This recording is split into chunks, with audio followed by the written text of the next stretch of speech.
Welcome back. You're watching CNBC TV 18 and we are in conversation with the Minister of Rail, Mr. Suresh Prabhu. Let's just talk a little briefly, Mr. Prabhu, over the Bibek Debroy committee report, because the focus of the committee report has been on setting up a regulator, an independent regulator for tariffs, separation of policy from management functions, corporatization of railways, and so on and so forth. Corporatization, where do you get it? I don't read that in the report. He essentially, what he proposed was having separate functional units within the railways and sort of infusing that sort of a restructuring. Have you put some thought into some of those proposals? See, I had a meeting with Mr. Bibek Debroy. The 4 or 5 important recommendations of theirs. Number one is delegation, which I had implemented even before the budget. Yes. And now it is implementing even more. So that was something which was part of my budget speech, but even earlier. Yes. The second one is accounting reform. So I'm even going beyond what is really mentioned in the report, because I, as a chartered accountant, I feel just moving from single entry to double entry or from cash accounting to accrual system, which we normally call it as commercial accounting, is not going to help. We must do that, but do much more. And what is that? Then we must integrate management accounting, management information system, costing, accounting into such a way that we'll be able to track the expenditure when it is budgeted to its ultimate outcome. So this is a much comprehensive package. So I'm already started working on it. This again was part of my budget announcement. So thirdly, delegation, which I said delegation we are done, this we are done. Then regulator. Now regulator, again, the report was submitted much later than the budget. In my budget speech, unequivocally I had said that we want to bring in the regulator. One more recommendation he has made is of creating a finance advisory body, which again in my railway budget speech I said that we are creating an advisory group in which KV Kamath, now he has resigned because he has become BRICS Bank, Arundhati Bhattacharya, Raju Lal of IDFC, and Raghav Behl, your former person who is running, he is the one who is advising us. So therefore, you imagine all of this we are trying to implement. Then for zones, I have signed already agreement with 2 zones, an MOU. It is something which is going to give us, rather than calling it a corporate decision, but which is not mentioned anyway in the report, but I am talking about something better in terms of giving clearly defined outcomes from that. And we are trying to work on that. Because talking about the regulator, Mr. Prabhu, we understand you've sent it now to, you want Dr. Panagaria to sort of have a look at it.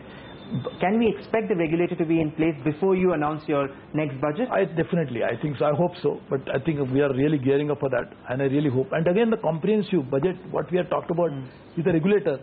I will tell you something interesting. Again, we are talking about my idea about regulator is far beyond. Not a limited version. I want a regulator to look at efficiency of operations. I want a regulator to look at tariff and freight structure. I want a fare and freight structure and tariff.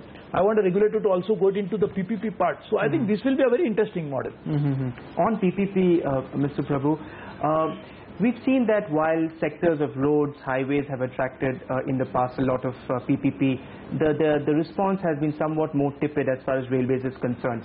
Because many people feel that the whole idea of PPP is based on risk sharing.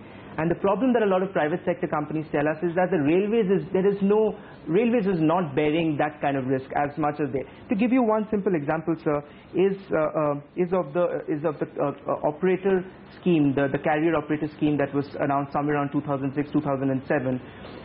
But that scheme never really took off. So what are the sort of systems that you're trying to put in place to incentivize private sector participation, one, and also to sort of increase the burden of risk or so to speak, for the railways? Just imagine, as the private sector doesn't want to take more risk, obviously the railways will also want to minimize the risk as far as they are concerned. In this battle, the project will not take off. That's why I'm suggesting a mechanism which is neutral, which is regulator, which will look at risk sharing. We look at the interest of private and public interest to be properly taken into account, because private interest is important, public interest is as important. So this neutral body, independent body will look into this. Just a couple of last questions, Mr. Prabhu. So in UK, you ruled out privatization, but in UK the government in 1993 brought in some amount of privatization, and the idea was on lines of the way telecom sector has been liberalized. The infrastructure will still be owned, but they'll force the railways to open up its tracks for services. Are ideas like these, which are still sort of floating around, too radical for the government to give it serious consideration? It's not a radical. We must look at what is practical. Today, the railways many trains are getting delayed by 6-7 hours. Some are getting hour. What is the reason for delay? Because we are operating at 150% of the capacity. Mughal Sarai to Allahabad, that line is so clogged that you cannot move the traffic. Some trains have to wait to put the other trains ahead. So people always have this problem. So in this process, if you bring more operators, then we are not able to operate the present one. Will anybody be interested to do this? Right. So we look at the practical side. We cannot go on theory because it has happened. When did it happen? Sequencing is important. When I was a Minister of Power, I was saying all the time the same thing, that you must bring in spot market only when there is a surplus electricity available. So if you do sequencing wrong, it will create chaos. So even UK did it. We are looking at UK model. But after how many years they did it? What was the precondition that they put into place? They have created more capacity for tracks so that more cargo can be handled. Yes. So therefore, how can you do something like this and you're putting the cart before the horse? We are going to create a problem. And to a limited extent, we are doing it in terms of, for freight. That's right. Which we are already so we want to do this. Yes. We are doing this already. Yes. But I'm just saying, but look at the practical side of it. Everything should not do has it a time. exactly. No, what is important is, see, ideology is one part. Yes. But we have to use that in terms of outcomes. Right. We must see what is going to work for the railway. So we are, as I said, we want the PPP models to take off. That's why we are creating this regulatory framework as well. But for this, today we are adding capacity for what? When the dedicated freight corridor comes in, when all the doubling and tripling programs will be completed, there will be excess capacity available. Right.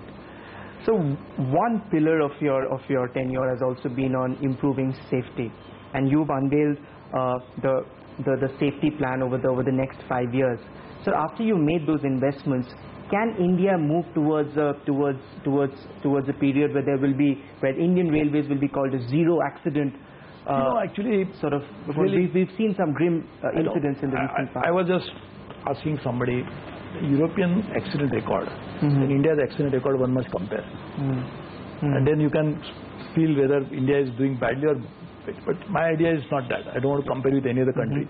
I want to really come out with a real safe travel for the passengers, for which huge money is required. Without money, nothing will happen. And therefore, we are struggling to find out how we raise the money, because everything cannot be just borrowed. We have to also do internal raising of resources. So we are finding out how to raise that money. Just one last point, Mr. Prabhu. Ratan Tata is heading this Kaya Kalpa Council. I think it's meeting next week on the 25th of August. Can you give us a progress as to how it's going? See, this is a very interesting idea that, this is nothing like he's not going to produce a report. It's not a report. It's a brainstorming. All the employees, all the officers, all our board members, he interacts with them and they will come out with ideas which will start implementing as soon as the idea is generated. So this is making really a business re-engineering part of the railways work.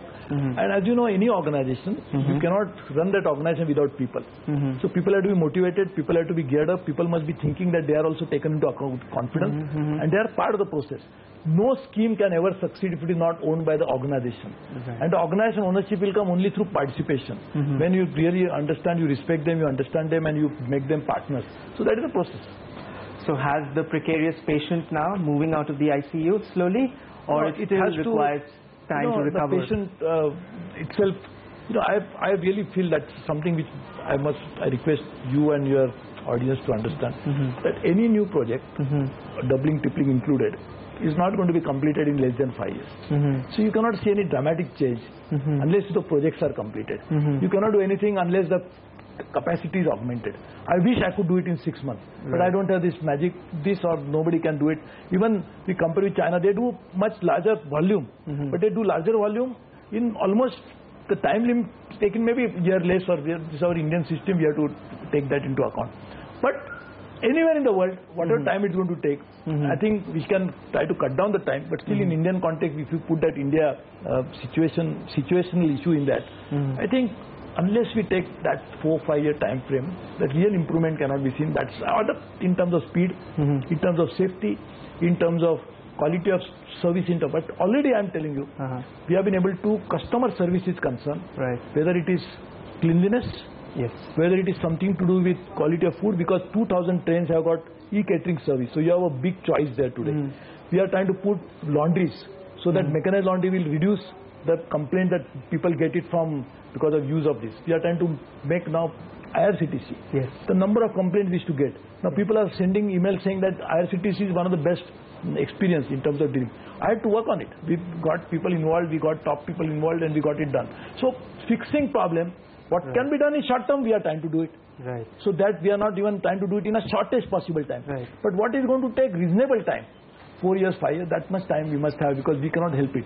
Like you are going to print a paper. Yes. You can do it next day. You cannot do it in 1 minute. So that is how it is. So we have to give that time and get it done. So your tray is completely full, you're overloaded with work, yet you find time to pursue 2 PhDs? You know, that is something which is now my academic interest, not really. I cannot say now I'm pursuing it because the PhDs are pursuing me. I'm not able to pursue them because there is no time. I think now one PhD I can do is on railways, maybe because so much of work has to be done. Wish you all the very best, sir. Thank you so much. Thank you very much. Thank you. That was Mr. Suresh Prabhu in conversation with CNBC TV 18. Until next time, thank you so much for watching.